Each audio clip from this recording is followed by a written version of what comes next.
સુરતમાં ભૂવા પડવાની ઘટનાઓનો સિલસિલો યથાવત જોવા મળી રહ્યો છે। હવે અમરોલી અને કતારગામને જોડતા તાપી બ્રિજ ઉપર ભૂવો પડતા વાહન ચાલકોમાં ભયનો માહોલ સર્જાયો છે।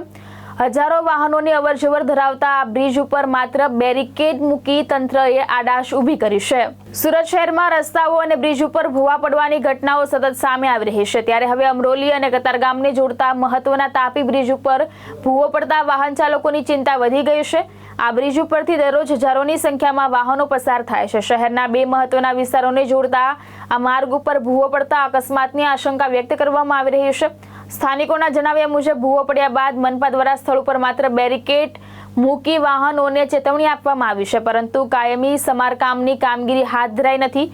ભૂવાના કારણે વાહન ચાલકો ભયના માહોલમાં વાહન ચલાવવા મજબૂર બન્યા છે।